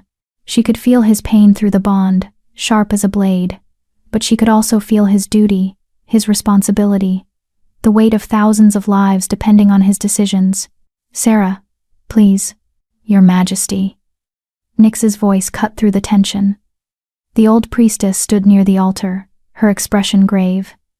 "I need to speak with you. Now, privately." Daemon's jaw clenched, but he nodded. As he moved toward Nyx, Sarah felt the physical distance like a severing. She wrapped her arms around herself, trying to hold together as the council members watched her with predatory satisfaction. "Smart choice, girl," Aldrich said. "Perhaps you're not as foolish as we thought." "She's still going to die," Lydia added cheerfully. "But at least she'll die knowing she did one decent thing in her pathetic life." Sarah didn't respond. She was watching Daemon and Nyx, seeing his face go pale as the priestess whispered urgently, seeing his eyes widen, his body go rigid with shock. Then he turned to look at Sarah, and the expression on his face made her blood run cold. It wasn't love. It wasn't protectiveness. It was fear. Nyx spoke louder now, her voice carrying across the temple. I've just received word from my contacts in the capital. Your Majesty, Sarah's family has issued a statement. They're claiming she coerced you using forbidden silver flame magic, that she's been deceiving the kingdom about her bloodline, and they're demanding her immediate execution to restore honor to the Moonveil name. The words hit Sarah like physical blows. Her own family, her own blood. They also revealed something else. Nyx continued, her white eyes fixed on Sarah with terrible pity. The reason they've been poisoning her. It wasn't just to hide her power. She paused. Sarah's mother is Victor's sister. Her father married into the family as part of a pact to watch over any potential Silver Flame children and ensure they never awakened. Sarah wasn't being protected. She was being contained. A weapon they planned to use when the time was right. The temple spun. Sarah's knees buckled, but she caught herself against a pillar. No. That couldn't be true. Her mother had warned her, had protected her, had been Victor's spy all along. It gets worse, Nyx said quietly. Victor has offered the kingdom a deal. If Daemon hands over Sarah and renounces any claim to her as his mate, Victor will support his reign and end his attempts to undermine the throne. But if Daemon continues to protect her, she swallowed hard. Victor has enough supporters in the military to stage a coup. Half the kingdom's forces will turn against you, Your Majesty. The resulting civil war would kill thousands. Sarah looked at Daemon through blurring tears, saw the calculation in his eyes, the terrible weight of responsibility, the impossible choice. Save her, or save his kingdom. One woman, or thousands of lives. Daemon, she whispered. It's okay. I understand. Sarah, I said I understand. She straightened, forcing steel into her spine. You're a king. You make the hard choices. And I'm not worth a war. She tried to smile, but it felt like her face was cracking. Lower the barrier. Give them what they want. Save your people. For a long moment, Daemon just stared at her. The mate bond stretched between them, taut and screaming. She could feel everything he was feeling, the agony, the rage, the crushing weight of duty versus desire. Then he turned away from her and walked toward the altar to lower the wards. Something inside Sarah shattered, not her heart that was too small a word. Her entire soul cracked open, spilling grief and betrayal, and a pain so profound she couldn't even scream. He was choosing the kingdom. As he should. As any good king would. But knowing that didn't make it hurt any less. The barrier began to flicker as Daemon's hands touched the altar. Outside, Victor's army surged forward, weapons ready. Aldrich and the council members smiled with satisfaction. Lydia laughed a high, triumphant sound. And deep inside Sarah's chest, where her power had been sleeping, something else woke up. Not the gentle silver flame she'd felt before. This was rage. Pure and ancient and absolutely uncontainable. Her eyes blazed silver. The symbols on her skin that had been dormant her whole life suddenly burned to the surface. Ancient marks covering her arms, her neck, her face in patterns of moonlight and prophecy. No, she whispered. The entire temple shook. I am not your sacrifice. Ascodively, silver fire exploded from her body, so bright that everyone had to shield their eyes. The barrier didn't just hold, it expanded, pulsing with power that made Victor's army scramble backward in terror. And Sarah felt it, the full awakening of what she truly was. The last silver flame. The prophecy made flesh, and she was done being weak. Chapter 8. The transformation was agony and ecstasy twisted together. Sarah felt every cell in her body rewriting itself, unlocking power that had been buried for 23 years. The silver marks on her skin burned like brands. Ancient words in a language older than kingdoms, spelling out her true name. Not Sarah Moonveil, that was the name of the girl they'd tried to make her. This was who she really was. The temple responded to her awakening, like it had been waiting centuries for this exact moment. The walls blazed with light. The altar sang. The statue of the first silver flame cracked down the middle, and from within stepped something impossible. A figure made of pure silver fire, no longer stone but spirit, the ancient ancestor herself manifesting through Sarah's power. Finally, the spirit whispered, her voice echoing in Sarah's mind, and through the temple simultaneously. Finally, you remember. Outside, Victor's army had fallen back, shields raised against the brilliant light. But Victor himself stood firm, his dead eyes fixed on Sarah, with a mixture of hatred and hunger. "There she is," he breathed. "The weapon I've been searching for. The power I've been promised." "Promised?" Sarah's voice rang out, amplified by the temple's magic. "By who?" "By your mother." Victor's smile was grotesque. "My dear sister who married into the Moonveil Pack, specifically to watch over the bloodline. To wait for a silver flame to be born. To raise it weak and docile and controllable." His eyes gleamed. "We were going to use you, little flame. Train you to serve the council, to enforce our will across the kingdom. But you had to go and catch the king's attention. Had to ruin everything by being seen." Sarah's power surged, rage fueling the flames. "You were going to enslave me. We were going to give you purpose." Victor snarled. "Better than burning you like the others. We learned from our mistakes 200 years ago. Silver flames are too valuable to simply destroy. But they must be controlled. Must be broken and rebuilt into something useful. I am not a weapon." Silver fire danced along Sarah's arms, her fingertips, her hair. She looked at the council members, at Lydia's terrified face, at Aldrich's calculating expression. "None of you get to decide what I am. Not anymore." Then she turned to Damon. He stood frozen at the altar, his hands still touching the stone, his face a mask of anguish. Through the bond, she felt everything: his shame at having almost given her up, his terror at what she was becoming, his desperate hope that she wouldn't hate him forever. "Did you mean it?" she asked quietly. "When you said you'd choose me over the kingdom?" "Sarah." His voice cracked. "Answer me." "No." The word was torn from him. "I didn't mean it. I can't mean it. I'm a king. I have responsibilities. Duties. Thousands of lives depending on my decisions." He looked at her with eyes full of tears. "But God's help me. I wanted to mean it. I wanted to be selfish enough to burn the world for you." The honesty of it, the raw, painful honesty, made Sarah's breath catch. "You're a good king," she said softly. "That's why I fell for you. Not in spite of your sense of duty, but because of it." She smiled, and it was sad and fierce and absolutely certain. "But I'm not going to let you sacrifice yourself for me, or sacrifice me for them." "What are you going to do?" Nyx asked, approaching carefully. Sarah looked at the old priestess, at the spirit of the first silver flame hovering beside her, at the temple walls covered in prophecy and promise and power. "I'm going to rewrite the rules." She raised her hands, and silver fire poured from her palms like water. Not attacking, creating. The flames wove together in the air above the temple, forming shapes, symbols, a tapestry of pure magic that everyone could see. Images appeared in the fire. The past. The true history that had been buried and twisted and lied about. The original silver flames, not monsters, but healers, teachers, protectors. Women and men who had used their gifts to bless the land, to strengthen the packs, to commune directly with the moon goddess and bring her wisdom to the wolves. Then the corruption.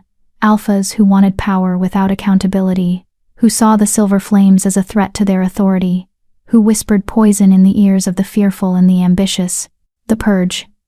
Not a necessary evil, a massacre born of greed and terror. Children burned alive, families torn apart, an entire bloodline nearly extinguished because they couldn't be controlled. And finally the lie. The story the council had told for 200 years. That silver flames were abominations. That the goddess herself had condemned them. That their extinction was divine will. All of it false. "You see?" Sarah's voice carried across the mountain. Every wolf in Victor's army was watching the images, their faces pale with shock. "You were lied to. All of you. The council didn't protect you from dangerous magic. They murdered anyone who might have questioned their corruption." "Enough," Victor roared. "I don't care about ancient history. You're coming with me, one way or another." He gestured to his elite guard. "Take her. Kill anyone who gets in your way." The king included. The soldiers moved forward, but they were hesitant now. The images Sarah had shown them had planted seeds of doubt. You don't have to do this, Sarah called to them. You don't have to follow orders from a man who orchestrated genocide. Who would have enslaved me? Who would do the same to any of you if you became inconvenient? She's trying to manipulate you. Victor snarled. That's what silver flames do. They get inside your head. Control your thoughts. I'm not controlling anyone. Sarah's voice was calm, certain. I'm giving them the truth. What they do with it is their choice. She looked at each soldier in turn. Just like this is my choice. And I choose to stop running. To stop hiding. To stop letting corrupt men decide who lives and who dies based on fear. One soldier lowered his weapon. Then another. Then a dozen more. Victor's face contorted with rage. Traitors, all of you, I'll have you. You'll have nothing. Damon's voice cut across the mountain like a blade. He'd moved away from the altar, was standing at the temple entrance, his eyes blazing gold. As Alpha King, I'm formally removing you from the council, Victor. For conspiracy. For attempted murder. For, you have no authority over me. Victor laughed, but there was hysteria in it now. Half the kingdom supports me. The council stands with me. Then let them stand against me. Damon's power rolled out like a wave, pure alpha dominance that made even Victor stumble back. Because I stand with her. I stand with the truth, and I stand against anyone who thinks genocide can be justified by calling it politics. Through the bond, Sarah felt his decision crystallize. The moment he stopped being torn between duty and desire and realized they were the same thing. That protecting her was protecting the kingdom. That choosing love wasn't weakness, it was the strongest thing he'd ever do. Together? He asked, extending his hand to her across the distance. Sarah smiled real and bright, and full of hope. Together, their hands clasped, and the mate bond exploded into full power. Gold and silver light twined together, their souls merging, their strength multiplying. The temple shook with the force of it. The spirit of the first silver flame threw back her head and laughed with pure joy. Now, Sarah said, her voice resonating with divine authority, let me show you what a silver flame can really do. She released Damon's hand and stepped forward, her power building to a crescendo. The barrier around the temple dissolved, but not because it was falling, because she didn't need it anymore. Victor saw his chance. He shifted a massive black wolf, all teeth and fury, and lunged at Sarah. He never reached her. Silver fire erupted from the ground, forming a wall between them. But it wasn't burning him. It was holding him, wrapping around his wolf form like chains of pure light, binding him in place. I'm not going to kill you, Sarah said quietly. That would make me exactly what you tried to turn me into a weapon, a destroyer. She walked closer until she stood right in front of him, close enough to see the fear in his wolf eyes. Instead, I'm going to take your power, every ounce of authority you stole, every bit of corruption you spread. I'm going to cleanse it from this kingdom like poison from a wound. She placed her hand on his forehead, and silver light poured into him. Victor howled, not in pain, but in loss. The darkness that had twisted his soul for decades was being burned away, leaving only the broken, terrified wolf beneath. The man who'd convinced himself that murder was mercy, that control was kindness, that fear was the same as respect. When Sarah pulled her hand away, Victor collapsed, still alive, but powerless, just a wolf, no longer a monster. The elite guard stared in shock. Then, one by one, they knelt. Not in submission, in respect. In acknowledgement that they'd witnessed something miraculous, Sarah turned to the council members. Aldrich looked ready to run. Lydia was pale as death. I'm not your enemy, Sarah said. I never was. But I won't be your victim either, and I won't let you continue to rule through fear and lies. She looked at Damon. The kingdom needs change, real change. Are you ready for that? His smile was fierce and proud. With you by my side? I'm ready for anything. Nyx approached, tears streaming down her ancient face. You've done it, child. You've fulfilled the prophecy, not by burning the world, but by illuminating it. By choosing mercy over vengeance, love over hate. The spirit of the first silver flame shimmered beside Sarah, her hand resting on Sarah's shoulder like a blessing. "You are everything we hoped for," the spirit whispered. "Everything we died believing would one day return. The power is yours now, daughter. Use it well. Use it with wisdom. And never, ever, let them make you small again." Then the spirit faded, returning to the temple walls, to legend and memory and the eternal cycle of prophecy. Sarah stood in the center of it all, exhausted, powerful, transformed. The weak girl who'd fallen asleep at her own mating ritual was gone. In her place stood a silver flame, a queen, a force of nature that the kingdom would have to reckon with. And at her side stood Damon, his hand finding hers, their bond singing with certainty and strength and absolute unshakable love. The war wasn't over. There would be challenges ahead, council members to replace, systems to rebuild, wolves who would resist change until their dying breath. But for the first time in her life, Sarah wasn't afraid, because she finally understood what power really was. It wasn't the ability to destroy. It was the courage to protect, to fight for what was right, even when the cost was everything. To stand up and say no more, and mean it with your whole soul. She was a silver flame, and she was done apologizing for it. Chapter 9. 3 days after the confrontation at the temple, Sarah stood on the balcony of the royal palace, watching the sun set over the kingdom that had tried to kill her. So much had changed. Victor was imprisoned, awaiting trial. Aldrich and 2 other council members had fled in the night cowards to the end. The remaining council had been dissolved, and Damon was rebuilding it from scratch with wolves who valued honor over power. But the kingdom itself was divided. Half the population saw Sarah as their salvation, a living miracle, proof that the goddess hadn't abandoned them. They came to the palace gates daily with offerings, with prayers, with tearful thanks for exposing the corruption that had poisoned their leadership for generations. The other half saw her as exactly what Victor had called her: an abomination, a threat, something that should have stayed buried. They whispered in the streets about unnatural power, about silver flames corrupting their king, about the old ways being best. Sarah could feel it through her awakened senses, the fear, the hope, the hatred, the love, all of it swirling through the kingdom like competing currents, pulling everything towards some inevitable confrontation. "You're thinking too loudly," Damon's voice came from behind her. She felt his arms wrap around her waist, his chin resting on her shoulder. "I can feel your anxiety through the bond." "Sorry." She leaned back into his warmth. "I'm just worried about what comes next." "What comes next is we get married," he said simply. "Properly this time, with a ceremony that doesn't involve poison or assassination attempts." Sarah laughed despite herself. "You make it sound so romantic." "It will be." He turned her to face him, and the love in his gold eyes still took her breath away. "You'll wear a dress that makes every wolf in the kingdom weep with envy. I'll probably cry during my vows. Nyx will officiate and make ominous pronouncements that no one understands. It'll be perfect." "Right. And then?"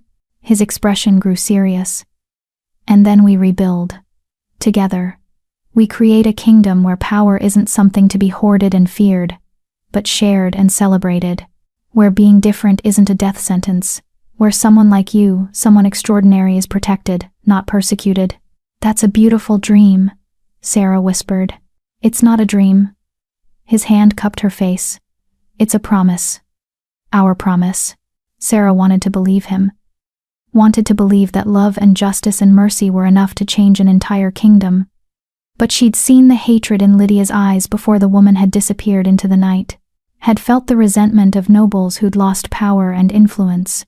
Had heard the whispers about how she'd bewitched the king. "Do you ever regret it?"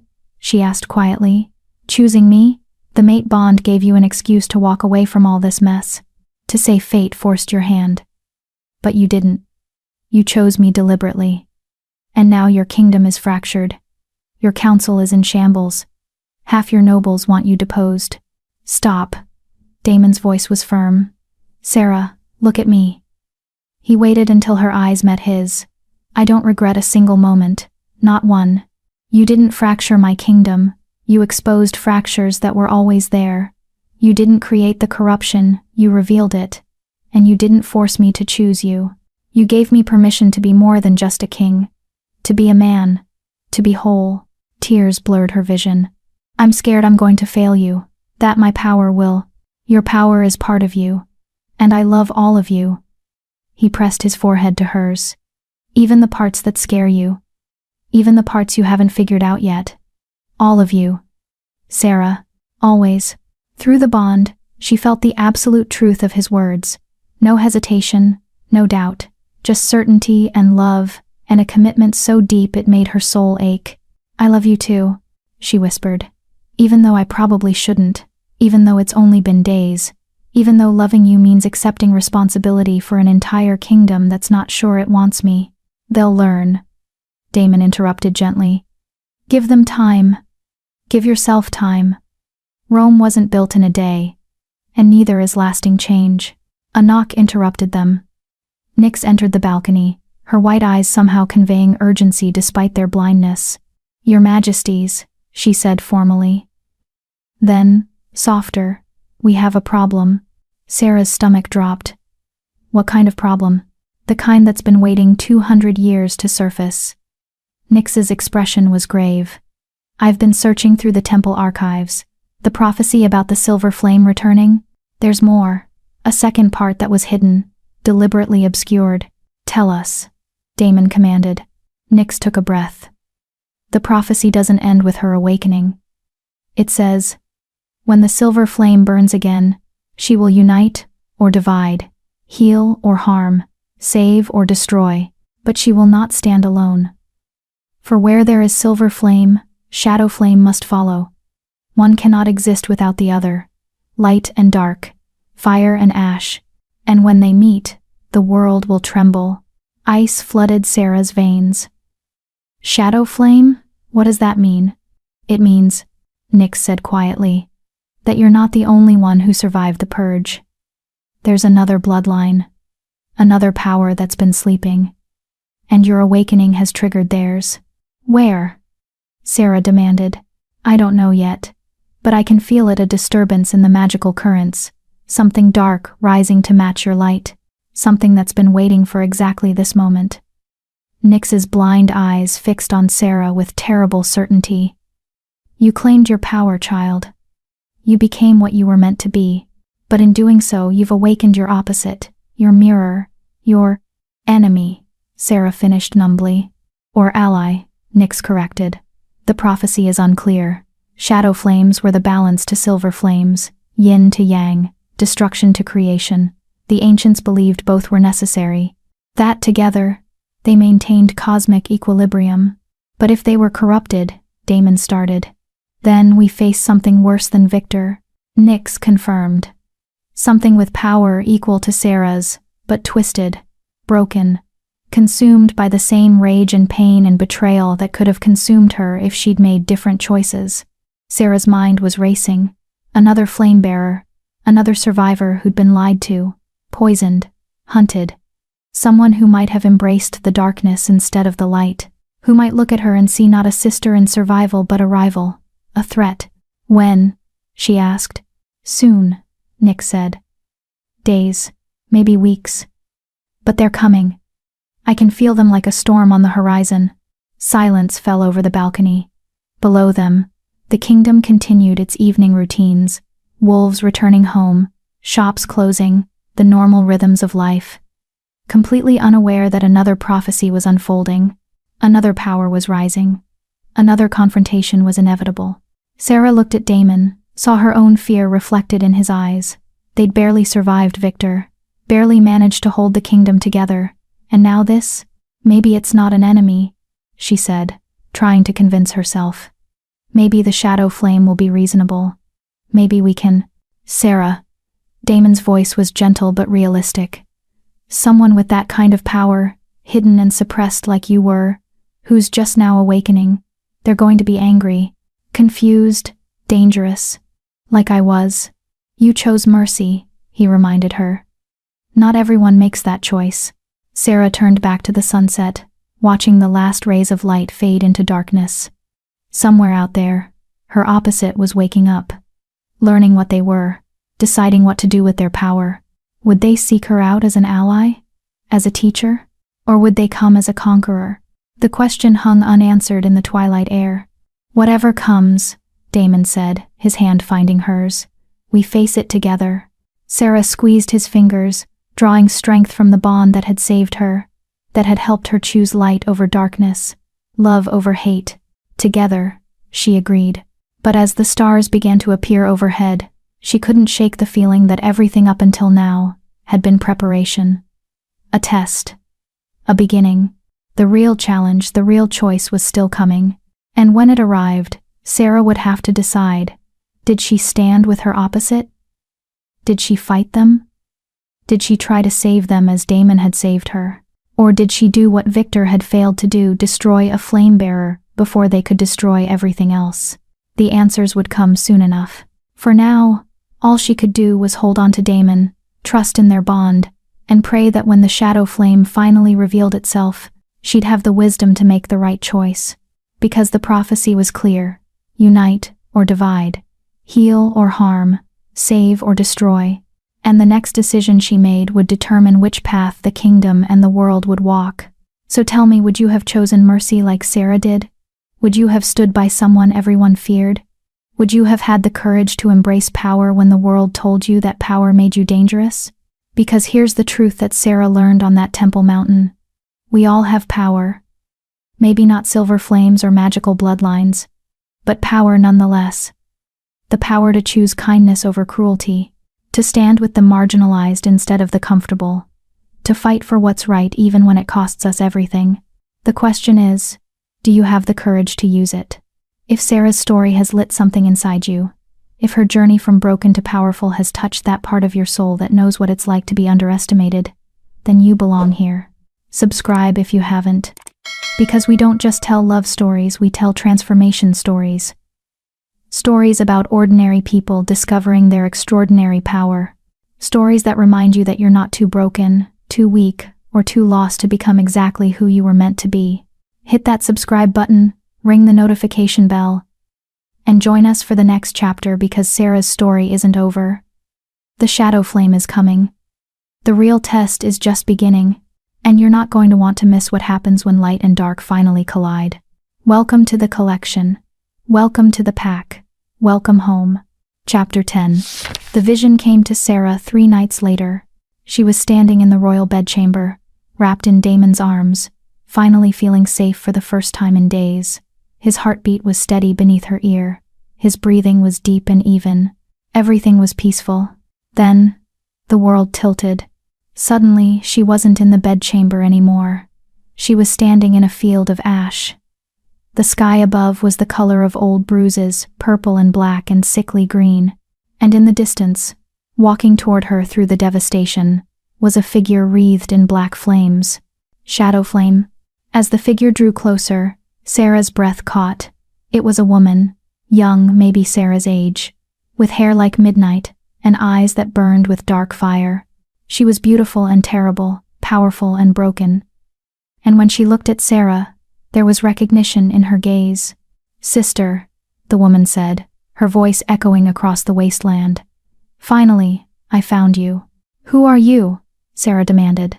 The woman smiled, and it was sad and fierce, and absolutely haunting. "I am what you could have been, what you should have been, what you will be if you're not careful." She gestured to the destruction around them.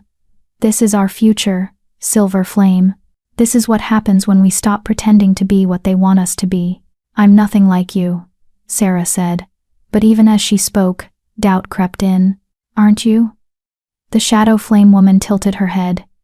"You were poisoned by your family, betrayed by those who should have protected you, told you were weak and broken and wrong your entire life. The only difference between us is that you found someone who chose you before the hatred could consume you completely." Her eyes darkened. "I wasn't so lucky. What happened to you?" "The same thing that almost happened to you. Except no one came to save me. No Alpha King saw my worth. No mate bond protected me from the Council's executioners." Her voice turned cold. "So I saved myself. By becoming exactly what they feared. By embracing the darkness instead of fighting it. By deciding that if they wanted a monster, I'd give them one." Horror flooded through Sarah. You're going to attack the kingdom. Not attack. The woman's smile widened. Cleanse. Every wolf who participated in the purge, every descendant of the false council, every alpha who looked the other way while our kind was slaughtered, they all have a debt to pay, and I intend to collect. Killing them makes you no better than Victor. I'm not trying to be better than Victor. The shadow flame woman's eyes blazed. I'm trying to be feared enough that no one ever tries to hunt us again. That no silver flame or shadow flame or any wolf with gifts from the goddess has to live in hiding. In shame. In terror of being discovered and burned alive. There's another way, Sarah pleaded. We can change things peacefully, rebuild the council, show them that we're not threats. You still believe that? The woman laughed. But it was bitter. You still think you can convince them to accept us, to love us. How sweet, how naive. She stepped closer, and the heat from her dark flames made the air shimmer. But you'll learn, sister. When they turn on you, and they will turn on you, you'll understand. Love isn't enough. Mercy isn't enough. Only fear keeps monsters in check. And to them, we are the monsters. No. Sarah's silver flames flared in response. I won't let you destroy everything I've fought for. Everyone I've saved? The shadow flame woman's expression turned mocking. You think sparing Victor saved anyone? You think showing mercy to the council makes you a hero? She shook her head. All you did was delay the inevitable, because people like them don't change. Sarah, they don't learn. They just wait for their next opportunity to strike. You're wrong. Am I? The woman's voice dropped to a whisper. Then tell me, why can you still feel it? The hatred simmering in your kingdom. The nobles plotting your downfall. The wolves who would kill you tomorrow if they thought they could get away with it. Her smile turned knowing. You're powerful now, sister. But you're not safe. And neither is your precious Alpha King. Not while corruption still breathes. Not while the descendants of murderers still hold power. Fear shot through Sarah. If you touch Damon, I won't have to. The shadow flame woman started to fade, her form dissolving into smoke and ash. He'll die protecting you. They all do. That's what happens when you choose love over survival. When you let your heart make you weak. Love doesn't make me weak, Sarah screamed. It makes me strong. Then prove it. The woman was barely visible now, just a voice in the darkness. When I come for your kingdom, and I am coming, sister, show me this strength you claim. Show me that mercy is more powerful than vengeance. That love can triumph over hate. That you're more than just another flame waiting to burn out. Wait. Sarah reached out. What's your name? Please. But the woman was gone. The vision shattered like glass. Sarah gasped awake, her body drenched in sweat, her heart hammering. Damon was already awake beside her, his hand on her shoulder, his eyes wide with concern. Sarah, what happened? The bond went crazy. I felt your terror. She came to me, Sarah whispered. The shadow flame. In a vision. Damon. Her voice cracked. She's coming. Soon. And she's not coming to talk. She's coming to burn everything to the ground. Damon's expression turned grim. Then we'll be ready. You don't understand. Sarah grabbed his arms. She's me. She's what I would have been if you hadn't chosen me. If the mate bond hadn't saved me. She's been through everything I've been through, but she came out the other side broken and twisted and full of rage. Tears streamed down her face. How do I fight someone who's essentially fighting my own darkness? The same way you've fought everything else, Damon said firmly. With courage, with compassion, with the knowledge that you're not alone. He cupped her face. She didn't have anyone. But you have me. You have Nyx. You have allies who believe in you. That's the difference, Sarah. That's what makes you stronger than your darkness. Sarah wanted to believe him. Wanted to believe that love would be enough when the shadow flame finally arrived with her army of vengeance and ash. But deep in her soul, in that place where power and prophecy intertwined, she knew the truth. The real test hadn't been Victor, hadn't been the council, hadn't even been accepting her power.